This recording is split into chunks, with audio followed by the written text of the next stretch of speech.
Okay, let's see what's next on the list. Our wall's a bit too easy.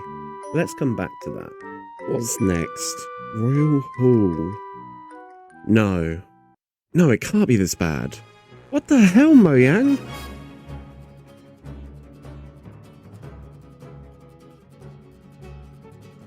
In the last video I made on the Minecraft handbooks, I set out to upgrade the builds found in the Construction Handbook.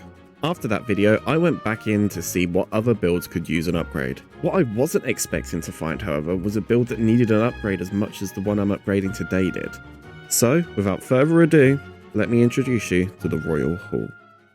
Honestly guys, I wish I was kidding when I tell you just how much I do not like this build. I'm going to try my best not to rip into it too much, but I'm going to be honest, I don't have much good to say about this. The walls do at least have a slight level of detail to them, and the interior works fairly well for the time, but it's definitely not the greatest. Yeah, that's about it for the good points. So what exactly don't I like about this? Well, to start, they've once again not put upside down stairs on the overhang, and yet again done a solid colour roof. And I don't know what went wrong in the instructions, but I could not for the life of me get the lamps to be 2 fence blocks apart from the rafters no matter what I did. I think my biggest problem with this build though is that it just doesn't feel royal at all. When I look at this, I don't see a place for a monarch to reside, I see a community centre where the local scout troop go to meet every week. So now I've done my quick review, where do we start? Well, just like last time, we're going to lay out the shape first. I haven't done much to it this time round, apart from size it up so it'll feel a bit more grand later on. Quickly use World Edit again for a nice textured floor, and lay down some lines of stone brick for the pillars that we'll put in a minute. So one of the things I did quite like about the original build was the stone pillars, so we'll keep them for the upgrade. But instead of having them go up to the wooden rafters, I feel it would seem a lot more expensive to have stone arches. After all, the royalty can afford it, can't they? And just to break it up a little, I added some little toppers to the pillars. Also, definitely didn't forget to put an arch in the middle. Nope. Anyway, add the rest of the toppers in and we can move on to the throne area. Now, if there's one thing I know about throne rooms, we've got to have the throne raised up from the cold stone floor. So let's make a platform at the back where we'll put the throne later on. And that's about it for the structure of the interior. Okay, now that we have a rough outline of the interior, we can get started on the walls. First, as always, we'll start with a frame. And as usual with me, we'll be using stripped spruce logs. The original did use spruce rather heavily after all. This time I chose to separate the logs by 5 blocks rather than 3, purely so we could have more space to work with the windows. 3 just felt a bit too cramped, you know. Speaking of windows, I didn't mention this in my initial review, but one of the other things I liked was what they were trying to do with the large window rings here.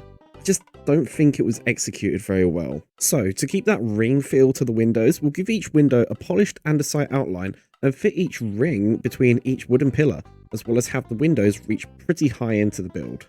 Speaking of the build though, I do want to mention that unlike the wooden house, this build isn't going to be as well simple, despite how it currently looks, that is. But don't worry, we'll get to that soon enough.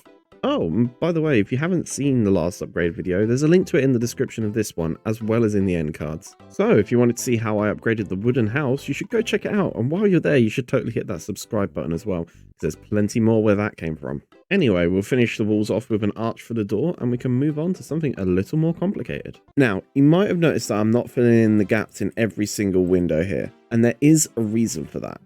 See, rather than filling these in with one single block type, we're going to make it a little bit more interesting. So let's talk texturing. Texturing is probably the easiest building technique there is, and can really take a base from okay to great. But in case you have no idea where to start, here's a little crash course for you. First, choose what blocks you want to use, and arrange them in order of neatness. For example, you could go stone, andesite, cobble. Notice how each block looks rougher than the last? Okay, now take your empty space and fill it with the neatest looking block. Looks neat, right? But this is supposed to be an old wall. It's been around for a while. So let's rough it up real quick. Still looks pretty new. Let's keep going. And perfect. See how it looks all weathered down now? Much more detail than just a plain blank wall.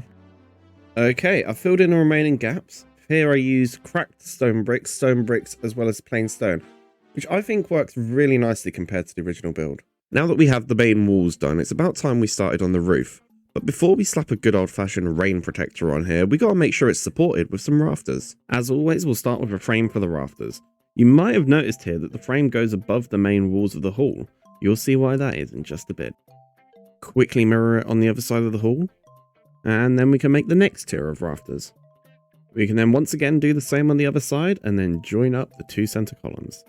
Okay, now to work on the supports. We'll use a similar technique to the one I used in the last building video to make quote-unquote circles in Minecraft. So if you're unfamiliar with that, go have a quick watch of that video, link is in the description again.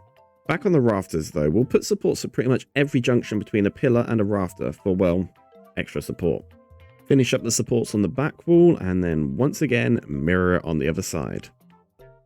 Very quickly add in the few supports that I definitely didn't forget about, and then we can move on to the slightly weirder rafters.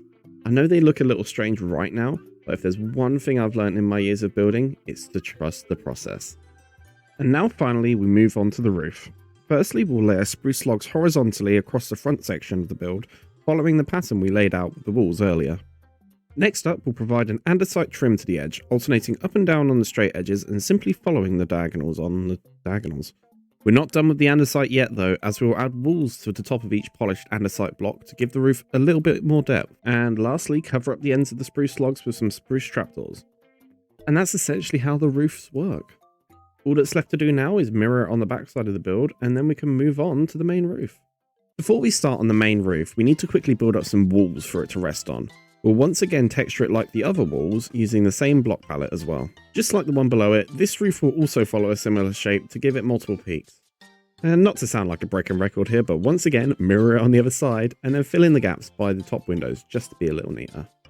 And now onto the main roof. It's pretty much exactly the same as the lower roofs really, but just bigger. And yes, I see the misplaced log. I genuinely don't know how I missed that, but not to worry, it will soon be covered up anyway, so just pretend you don't see it for now. And don't worry, I'll fix it in the schematic too. Oh yeah, I should probably mention that. So from now on, I'm going to be making all the schematics of the builds I make in these videos available to all my channel members. Now, I'm not going to do the whole sales pitch right now, but if you're interested, hit that fancy new join button down below to check out the perks and help support the channel. Now, when I was originally designing this, I was very torn between making the roof out of a stone mixture like the walls or using some kind of spruce. So I'll even throw in the stone version too this time around. Anyway, enough selling out. We're almost done with the roof. All that's left to do now is add the andesite trim around the edges of the roof. As usual, we'll alternate up and down along the edge, but this time we'll add another line going up across the center. That way the big roof can be broken up and I can be happy that it's nice and centered. Now all that's left to do is finish off the andesite trim and add on all those andesite walls. Okay, so with the roof done... Hang on a second.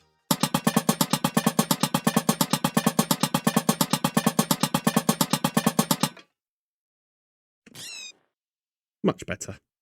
Now it's time to focus on the exterior details. Okay, first things first, let's make our signature circular window frame, as well as some frames that can hold some flowers in the windows. We'll continue these flower frames along the side, making them smaller where I, for some reason, put a 4-block gap instead of 5.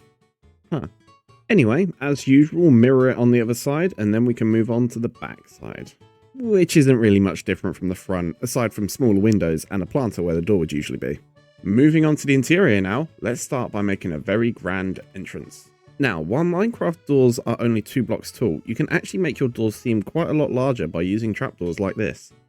Next up, we'll use a mixture of fences and gates, as well as chains and lanterns to make some nice hanging chandeliers. And finally, add a railing to the balcony so no one can fall off it. Next up, we'll bring back something I did actually like from the original build, the yellow and red carpet.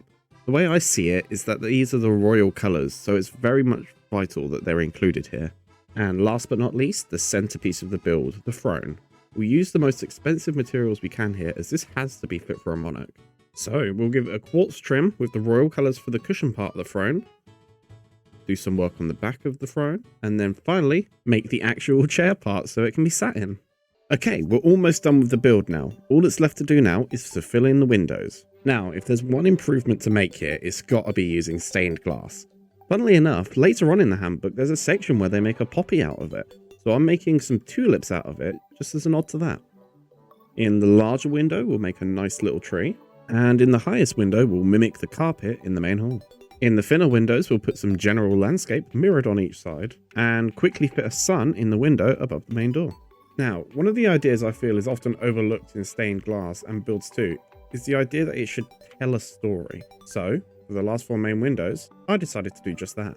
Now, this story involves our adventurer, who starts by saying goodbye to their friend, and then sets off on a journey. On their journey, they travel across the sea and up tall, tall mountains.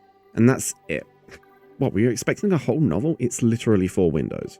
Anyway, that about does it for the Royal Hall.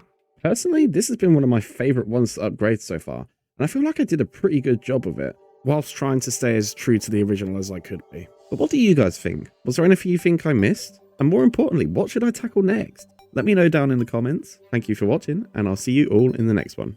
Bye bye.